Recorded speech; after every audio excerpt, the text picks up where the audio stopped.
Assalamualaikum warahmatullahi wabarakatuh. Selamat pagi jelang siang pendengar RRI Radio Tanggap Bencana COVID-19. Senang sekali di kesempatan jelang siang ini kita kembali di program Ibu Pertiwi Memanggil Belajar bersama RRI tentunya. Di mana untuk pagi ini kita akan belajar mengenai PPKN dengan tema peran warga negara yang akan dibimbing oleh guru kita, yakni Bapak Masril. Nah, kira-kira untuk adik-adik yang di rumah atau pendengar RRI Tanggap Bencana COVID-19, seperti apa ya kisi-kisi yang akan disampaikan oleh beliau untuk program Ibu Pertiwi Memanggil untuk hari ini? Silakan simak, tentu saja bagi Anda yang ingin bertanya langsung, memberikan sedikit pertanyaan atau juga sejumlah soal ya kepada Bapak Masril, silakan di 0651443336. Halo, Assalamualaikum Pak Masril. Waalaikumsalam warahmatullahi wabarakatuh. Selamat pagi. Selamat pagi. Gimana kabarnya untuk hari ini Pak Masril? Alhamdulillah baik-baik. Tetap semangat ya Pak ya. Pasti masih bersama semangat. RRI Radio Tanggap Bencana COVID-19. Iya. Sekalipun libur, kita tentunya berharap ya Pak ya untuk seluruh adik-adik mahasiswa, siswa-siswi ya Pak ya, untuk tetap daring, belajar terus di rumah Pak ya, mengkaji ilmu apapun itu ilmunya ya Pak ya. Betul Ibu. Okay. Kita selalu harus produktif walaupun tidak bisa keluar dari rumah kan. Siap, dan tentunya kita juga harus terus mematuhi anjuran dari pemerintah ya Pak ya, terkait dengan pemutusan mata rantai COVID-19 atau Corona 19 ini tentunya ya Pak Masril ya. Betul Ibu. Baik, kami siap mendengarkan kisi-kisi yang akan disampaikan oleh Pak Masril melalui RRI Radio Tanggap Bencana COVID-19. Silakan Pak Masril. Oke, terima kasih. Saya ulangi, Assalamualaikum warahmatullahi wabarakatuh. Saya ucapkan selamat kepada anak-anak kami sekalian ataupun siswa-siswa yang mendengarkan siaran radio RRI pada hari ini.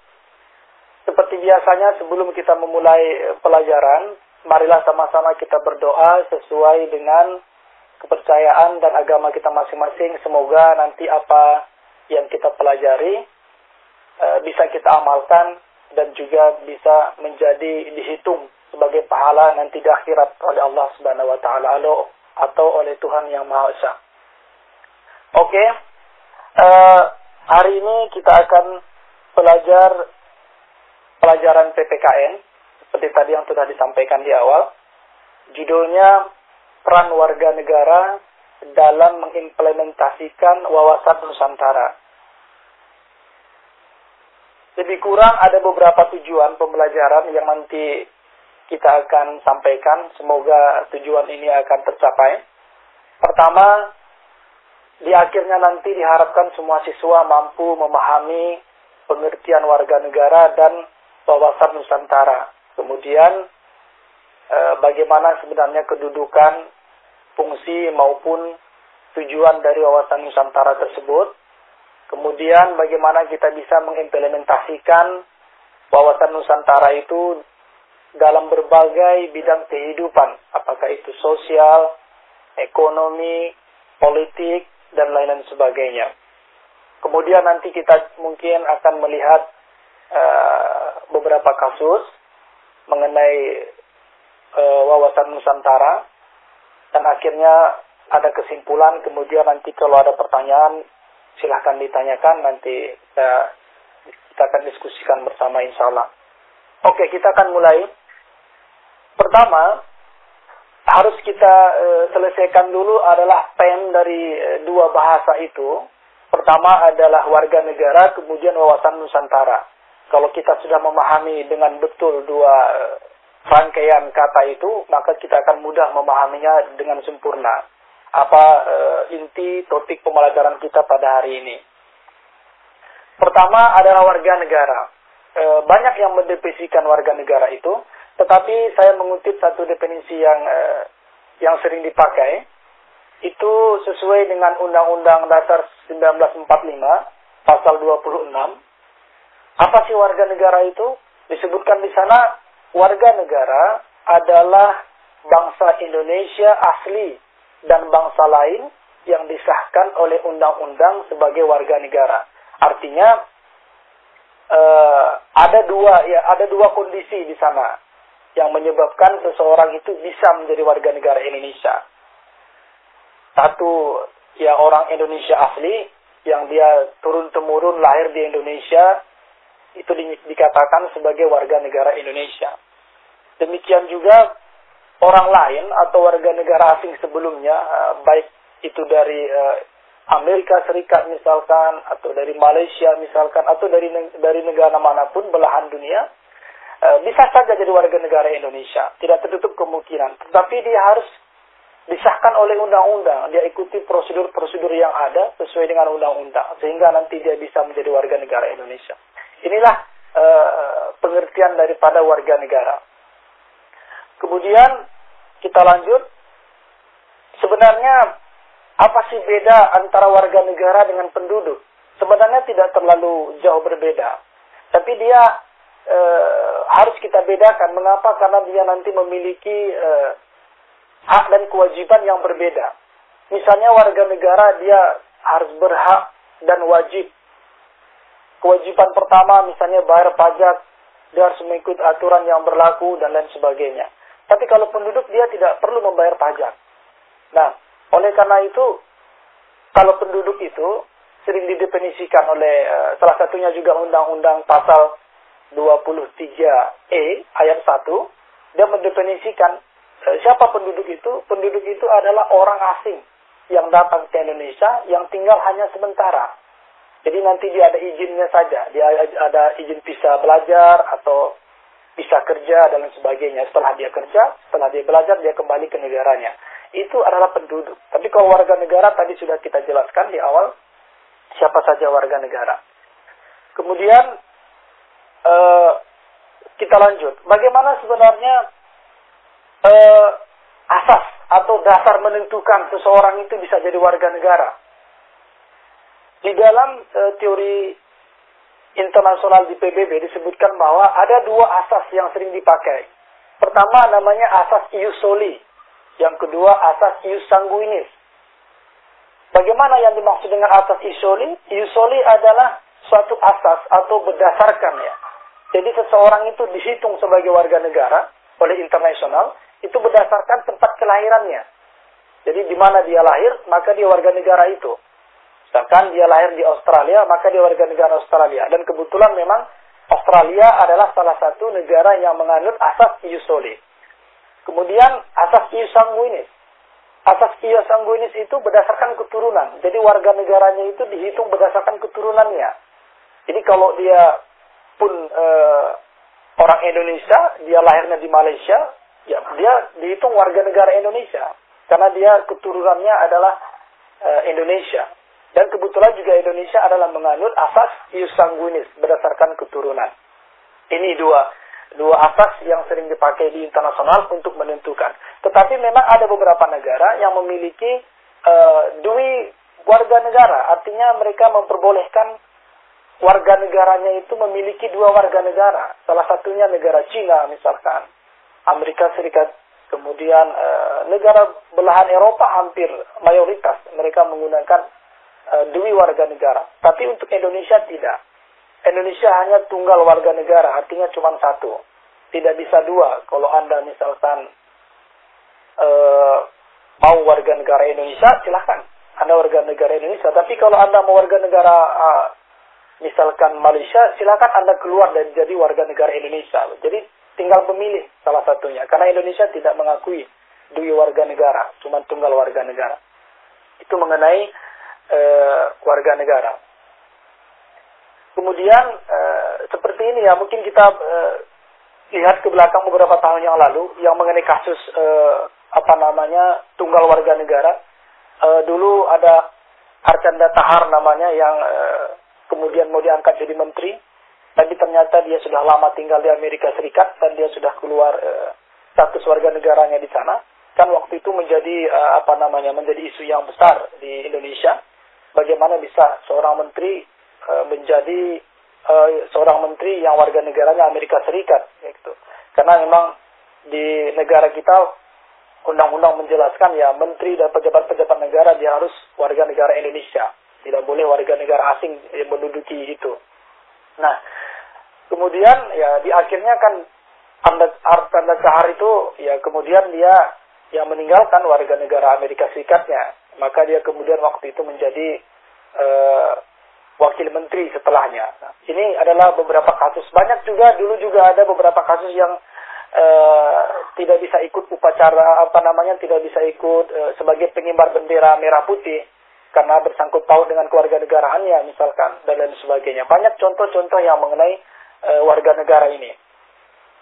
Kemudian selanjutnya adalah wawasan Nusantara. Artinya mengenai warga negara sudah selesai, maksud dan tujuannya, pengertiannya dan sebagainya. Sekarang kita mengarah ke wawasan Nusantara. Wawasan Nusantara itu sebenarnya menunjukkan Indonesia. Karena sebelum dinamai Indonesia dari Sabang sampai Merauke oleh J.R. Logan awalnya yang mempubliskan nama itu sehingga dipakai oleh pada pejuang pergerakan nasional Indonesia.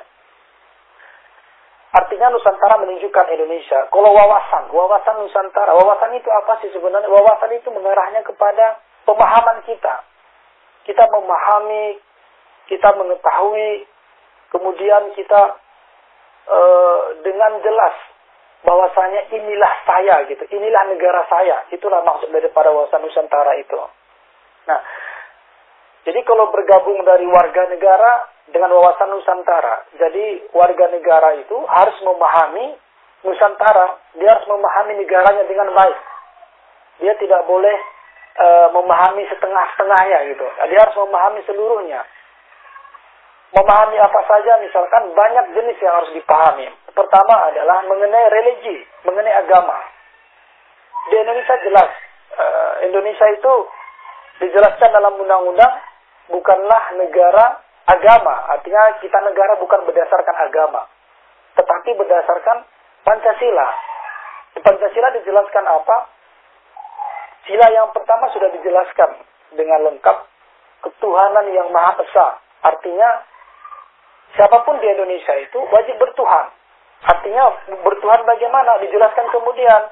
Bertuhan yang dimaksudkan adalah harus bertuhan berdasarkan 6 agama yang diakui oleh Indonesia. Walaupun nanti ada beberapa agama yang tidak tertulis dari 6 agama itu. Tetapi persoalannya adalah semua warga negara Indonesia harus beragama.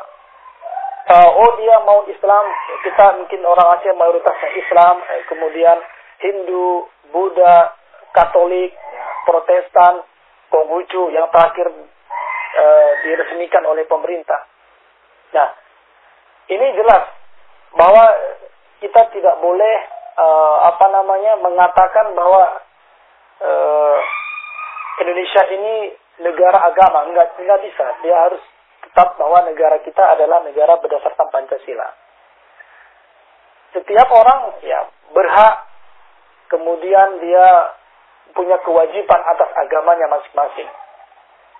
Dia beribadah sesuai dengan agamanya, dan agama lain menghormati ketika saudara agama lain yang beribadah. Kita harus menghormati mereka, dan kita tidak boleh mengusik mereka, apalagi misalkan kita membakar tempat ibadah misal dengan alasan apapun, ya tidak dibenarkan oleh undang-undang seperti itu.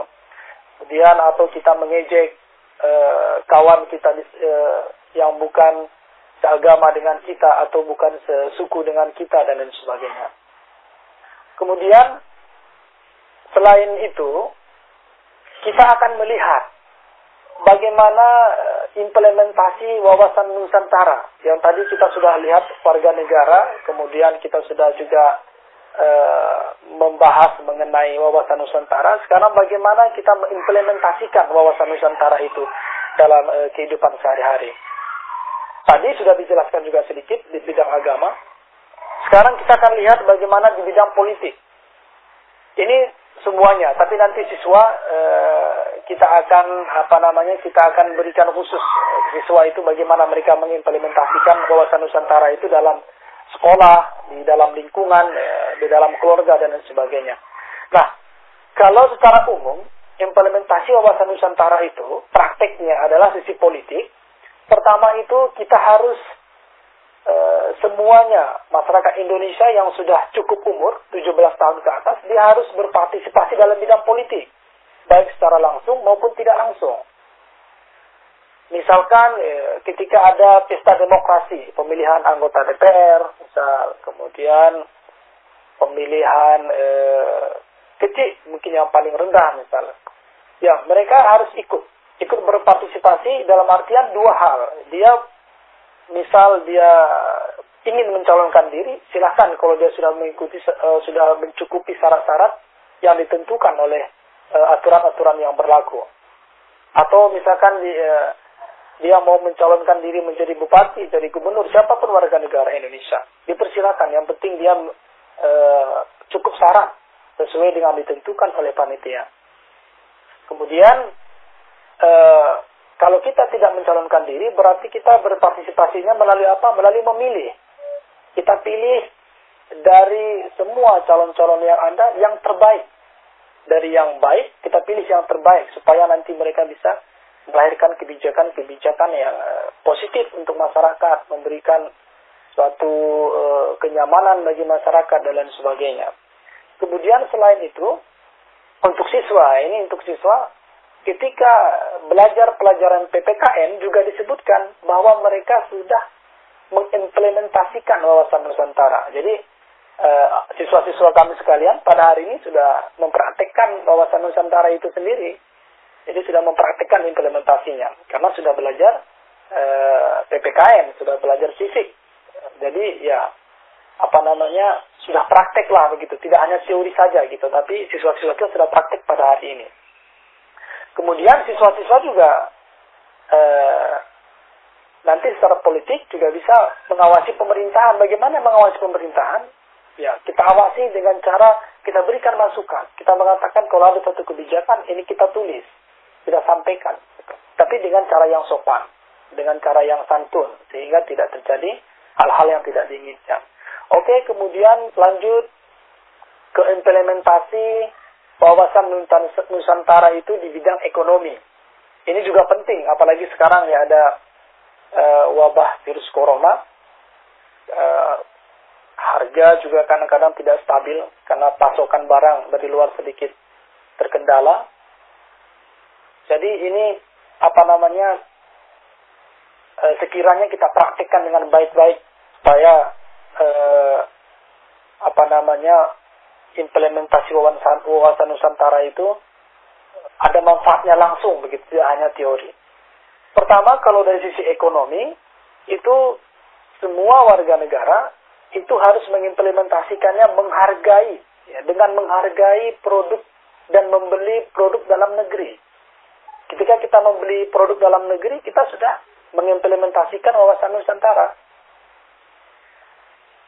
Demikian juga ketika kita berinvestasi ya.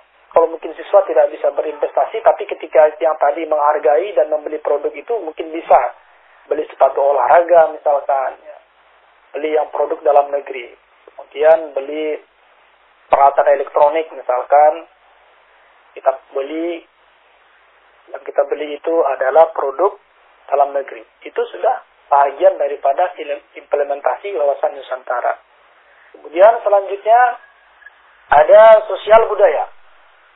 Kalau sosial budaya, bagaimana kita bisa mengimplementasikan wawasan Nusantara di dalam seni budaya itu? Pertama yaitu kita harus menghindari atau mencegah terjadinya sifat individualisme. Artinya kita mementingkan diri sendiri. Kita tidak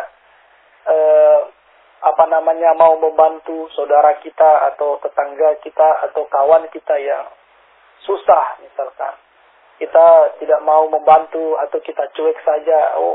Biarkan sajalah kan urusan dia. Ya tidak bisa seperti itu. Kita harus membantu selagi bisa kita bantu.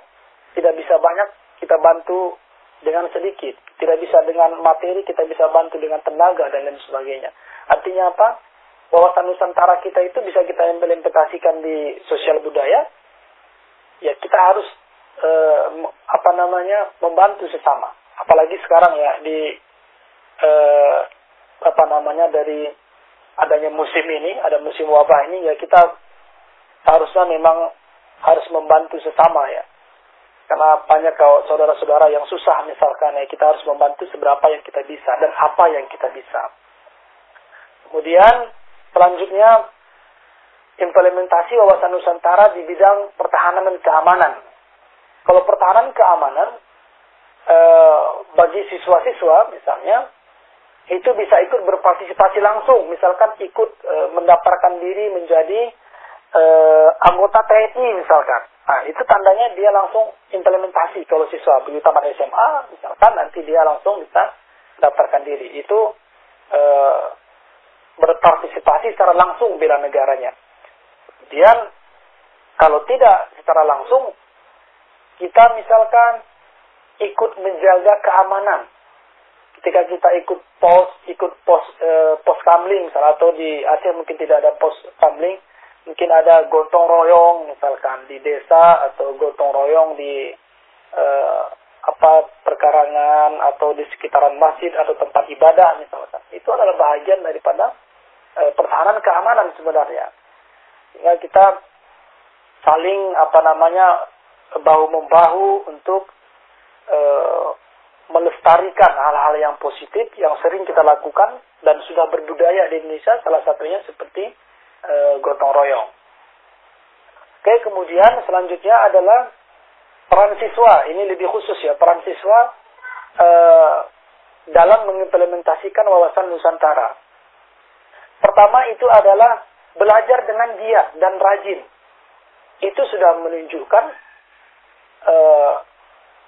implementasinya seorang siswa terhadap Nusantaranya. Ketika dia belajar dengan rajin, belajar dengan serius, ketika guru menjelaskan dia perhatikan dengan baik, kemudian guru memberikan tugas, kemudian dia kerjakan tepat waktu dengan semaksimal yang dia bisa, kemudian dia tunjukkan dan dia berikan kepada gurunya, itu udah salah satu implementasi wawasan Nusantara dari sisi ke siswa, dari sisi siswa.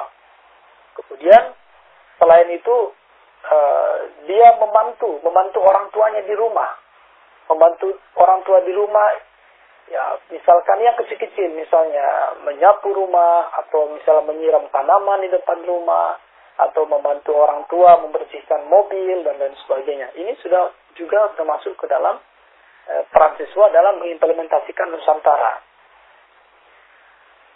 Kemudian selanjutnya adalah siswa itu beribadah selalu konsisten beribadah. Itu juga termasuk ke dalam implementasi. Itu yang sesuai dengan sila yang pertama tadi. Jadi harus konsisten selalu kita konsisten beribadah. Tidak isyanya sholat tapi nanti subuh udah tinggal karena misalkan bergadang lama, kemudian kita telat bangun, sholat subuhnya ketinggalan. Kalau ini tidak bisa, ini tidak termasuk ke dalam wawasan Nusantara. Kalau tidak, dia harus rutin terus menerus. Jadi harus dilakukan terus menerus sehingga dia menjadi satu hal yang positif dalam diri kita. Kemudian selanjutnya adalah kita harus adil. Adil dalam artian apa? Oh, saya ini kan, siswa bilang, saya ini kan bukan pejabat, tidak ada urgensinya saya adil. Bukan adil dalam artian seperti itu, tapi adil dalam artian apa? Di rumah itu kita kan memiliki saudara, memiliki adik, memiliki kakak, memiliki abang, memiliki mungkin ada nenek, mungkin di sana ada kakek dan lain sebagainya. Jadi kita harus adil terhadap mereka. Adil dalam artian apa? Semuanya kita harus berlaku sopan kepada mereka. Kita harus mendengarkan apa yang mereka sampaikan, apa yang mereka suruh yang baik kita harus ikuti gitu.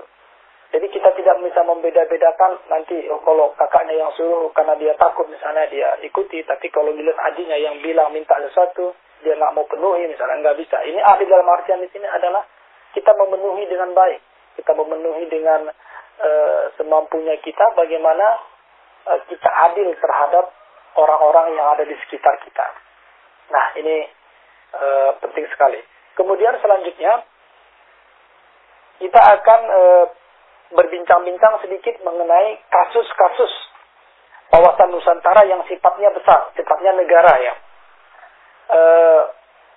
beberapa tahun yang lalu kita dengar banyak sekali berita mengenai kasus-kasus wawasan Nusantara, di mana wilayah kita itu diganggu oleh negara lain, baik itu secara sengaja ataupun tidak sengaja. Misalnya kasus mengenai banyaknya kapal ilegal yang masuk ke Indonesia, mencuri ikan Indonesia, terutama di Natuna dan ada beberapa daerah laut Indonesia.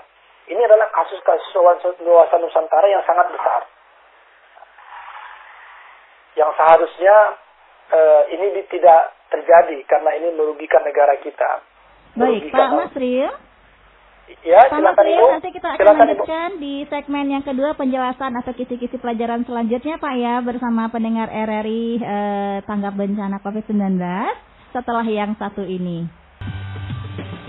Anda sedang mendengarkan Belajar di RRI. Halo kawan semua, masyarakat Indonesia, tetap sehat dan semangat lawan virus corona. Bersama RRI, janganlah panik. Kita lawan berita yang menyesatkan. Temani lagu dan berita asuhan. Download aplikasi keren RRI Play Go. Dengarkan dan nonton apa yang ingin kita dengar dengan satu sentuhan di RRI Play Go. RRI temani semua dimanapun kau berada, menjawab semua keraguan di tengah pandemi dunia. Terima kasih tenaga medis, perjuangan dan pengorbananmu, tenaga medis tercinta. Doa kami untuk kalian semua.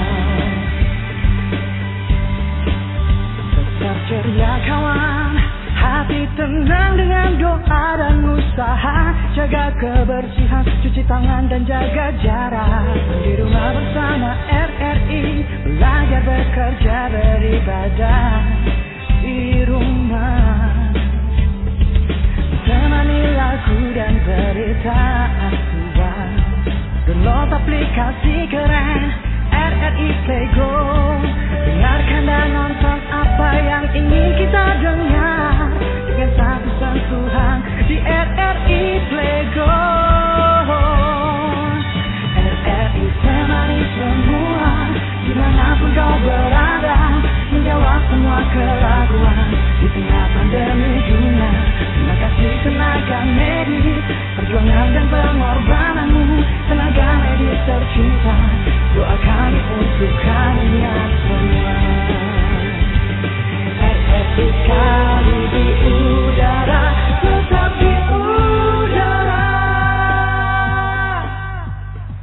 Baik pendengar RRI Radio Tanggap Bencana COVID-19, tentunya Anda masih di program Ibu Pertiwi Memanggil Belajar di RRI, dan tentunya kami masih bersama Bapak Masril ya, terkait dengan ilmu PPKN. Di segmen yang kedua kita lanjut lagi Pak, kisi-kisi tentang PPKN bersama adik-adik dan juga pendengar RRI Radio Tanggap Bencana dimanapun berada. Silakan Pak Masril.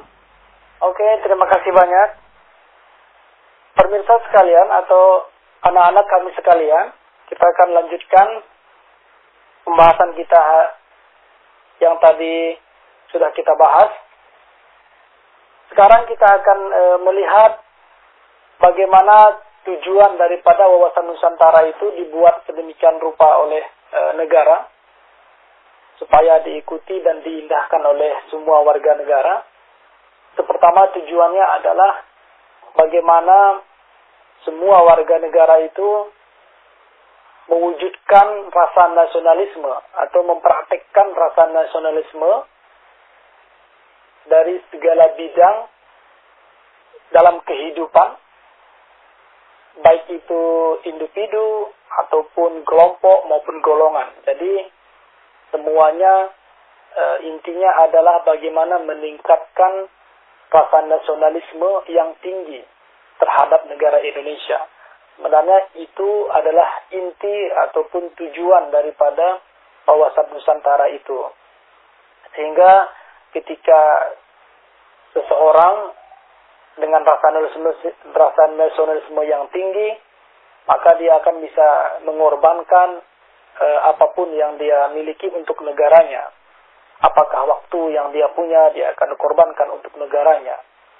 Kemudian bagi orang yang tinggi ilmunya, dia mungkin melakukan penelitian-penelitian yang baik, kemudian dia akan tunjukkan rasa nasionalismenya itu dengan menemukan penelitian-penelitian baru yang bermanfaat untuk Indonesia atau mungkin juga untuk internasional. Karena kalau kita lihat ke belakang beberapa puluh tahun yang lalu, misalkan masa pergerakan nasional, rasa cinta tanah air itu, rasa nasionalisme itu ditunjukkan tidak dengan seperti kita hari ini, tapi mereka tunjukkan tidak hanya mengorbankan harta, tetapi juga mereka mengorbankan nyawanya untuk memperoleh kemerdekaan yang tidak begitu mudah, yang sangat susah untuk diperoleh, sehingga sampailah seperti hari ini. Kalau yang dahulu bagaimana mereka mengorbankan, bagaimana mereka menunjukkan rasa cinta tanah airnya itu, rasa nasionalismenya itu, ya mereka berjuang, mereka angkat senjata, mereka meninggalkan saudaranya, mereka siap untuk terluka dengan tembakan oleh penjajah dan sebagainya. Tapi seharusnya untuk kita yang di zaman sekarang sangatlah mudah, tidak sesusah mereka dahulu. Bagaimana kita menunjukkan rasa nasionalisme itu dengan cara yang mudah, dengan cara yang gampang, tapi memang ada beberapa kendala-kendala yang harus kita hadapi. Kemudian selanjutnya adalah fungsi daripada wawasan Nusantara itu. Wawasan Nusantara itu fungsi utamanya adalah untuk sebagai pedoman atau sebagai dorongan atau sebagai motivasi bagi siapapun ketika dia sudah memahami tujuan daripada wawasan Nusantara itu, dilengkapi dengan fungsinya sehingga dia bisa mempraktekkan atau mengimplementasikan daripada wawasan Nusantara itu sendiri, sehingga tidak terjadi hal-hal yang tidak kita inginkan seperti kasus-kasus yang tadi sudah kita bicarakan. Sebenarnya kasus-kasus mengenai mengenai pelanggaran wawasan Nusantara itu baik dalam negeri maupun dari luar negeri itu banyak sekali. Padahal kalau dari dalam negeri juga misalnya adanya demonstrasi yang tidak bernilai positif atau demonstrasi yang anarkis, itu juga termasuk ke dalam kasus-kasus pelanggaran wawasan Nusantara. Bagaimana kita demonstrasi, melempar atau saling mengejek ketika kita berdemonstrasi, kita menghancurkan fasilitas negara, itu adalah kasus-kasus wawasan Nusantara yang harus kita hindari. Memang sebenarnya demonstrasi itu kan diperbolehkan oleh negara. Negara tidak melarang, siapapun berhak untuk demonstrasi, tetapi ya demonstrasinya dengan aturan-aturan yang berlaku. Tidak boleh anarkis, tidak boleh saling menghina, tidak boleh saling mencaci, dan sebagainya. Jadi, rasanya kita harus mengikuti dengan baik, mempendomani dengan baik daripada fungsi atau tujuan Nusantara tersebut. Kemudian, selain demonstrasi juga kita lihat misalkan adanya pencurian data misalkan dari negara lain. Nah, ini juga adalah kasus wawasan Nusantara. Harusnya kita tidak membiarkan itu terjadi karena sangat mengganggu negara kita, baik itu secara langsung maupun tidak langsung. Di samping itu juga ada beberapa kasus-kasus lain yang sering terjadi di Indonesia selain yang tadi sudah saya sebutkan, seperti pencurian ikan, demonstrasi, kemudian pencurian data, baik itu dari luar ataupun dari dalam negeri. Kemudian juga adanya ancaman-ancaman yang berbentuk non-militer, misalkan adanya seperti tadi spionase, kemudian ada hal-hal lain yang kemudian mengancam kesatuan negara Republik Indonesia. Kemudian juga ada kasus-kasus wawasan Nusantara yang berbentuk militer, baik itu dari dalam maupun dari luar negeri. Kalau dari dalam negeri, misalnya ada pemberontakan ya, semisal ada OPM di Papua, itu juga termasuk dalam kasus-kasus wawasan Nusantara. Karena kita ketahui bahwa UPM ingin mendirikan negara sendiri, ingin lepas dari Indonesia, itu adalah kasus-kasus wawasan Nusantara. Jadi selain itu ada juga kasus-kasus lain. Kalau kita melihat ke belakang juga dulu, misalkan di Aceh juga dulu ada pernah terjadi konflik, demikian juga di beberapa daerah lain yang kemudian itu sangat mengganggu dan sangat membuat negara kita menjadi tidak normal, tidak stabil dalam menjalankan pemerintahan, karena ada kasus-kasus yang harus diselesaikan. Selain kita ada kerugian nyawa, juga ada kerugian material yang besar, dan kita belajar juga mungkin susah karena konflik di mana-mana. Tapi akhirnya itu akan selesai. Tapi yang harus kita perhatikan dengan baik adalah bagaimana kita mengimplementasikan tujuan dan fungsi wawasan Nusantara itu dengan baik dalam kehidupan kita sehari-hari. Apakah itu kita sebagai siswa, apakah itu kita sebagai businessman, apakah itu kita sebagai guru dan lain sebagainya. Intinya kita mengimplementasikan wawasan Nusantara kita itu dengan baik, dengan sempurna, sehingga negara kita bisa menjalankan roda pemerintahan dengan baik, bisa melayani masyarakat dengan baik, bisa mewujudkan keadilan sosial bagi seluruh Indonesia, sehingga terjadi kemakmuran. Kita berharap demikian. Kemudian selanjutnya, selain kasus-kasus tersebut sudah kita bahas tadi, kemudian juga kedudukan wawasan Nusantara itu. Kedudukan wawasan Nusantara itu sebenarnya sangatlah penting. Karena kalau wawasan Nusantara itu kita tidak kumandangkan, kita tidak doktrinkan kepada generasi-generasi penerus kita, atau kita sendiri juga tidak mempraktikkannya, maka tidak tertutup kemungkinan negara kita misalnya akan terpecah-pecah, akan terbelah-belah gitu. Jadi negara masing-masing. Padahal itu tidak terlalu positif. Tapi seharusnya kita bagaimana memahami, kemudian juga memberikan pemahaman kepada orang-orang di sekitar kita, bagaimana kedudukan ataupun fungsi daripada wawasan Nusantara itu, sehingga dalam kehidupan sehari-hari kita bisa melakukannya, kita bisa mempraktikkannya dengan baik. Seperti yang tadi juga sudah kita sampaikan, sebenarnya untuk mempraktikkan sikap wawasan Nusantara itu bagi seorang warga negara tidaklah sulit dan tidaklah susah, tidak perlu mengeluarkan biaya yang besar. Jika kita ikut bergontong royong, jika kita membantu ibu kita di rumah, ayah kita di rumah, kemudian kakak kita atau saudara kita di rumah, itu sudah bahagian daripada praktek kita, implementasi di sekolah bagi siswa. Kemudian siswa-siswa juga selain itu bisa belajar dengan aktif, mengerjakan tugas-tugas yang diberikan oleh guru dengan baik, dengan maksimal, sehingga bisa mendapatkan nilai yang bagus dan lain-lain sebagainya. Itu juga di samping yang lain sebagai implementasi wawasan Nusantara. Kemudian banyak hal sebenarnya yang bisa kita sebutkan sebagai contoh implementasi daripada wawasan Nusantara itu.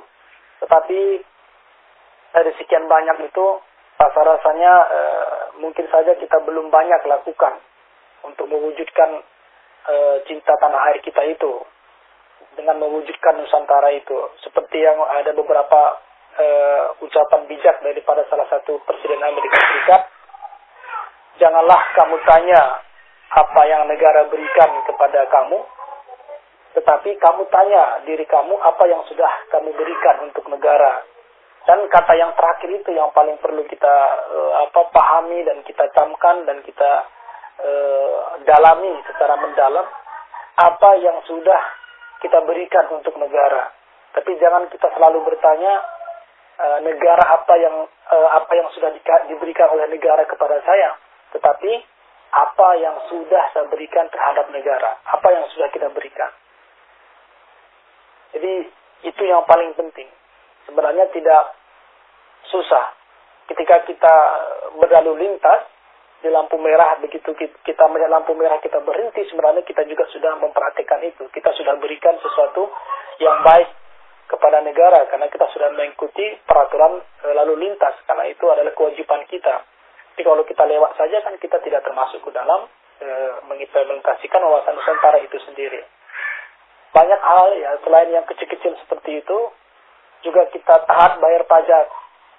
Kemudian kita seperti tadi harus membeli produk dalam negeri, karena kalau kita beli produk dalam negeri, selain roda usaha saudara-saudara kita yang memproduksi barang tersebut berjalan terus, dan negara juga mendapatkan keuntungan dari hal itu, dari pajak dan sebagainya. Jadi kita intinya ketika kita beli, kita membantu negara, membantu saudara kita, dan itu juga sudah masuk ke dalam implementasi wawasan Nusantara.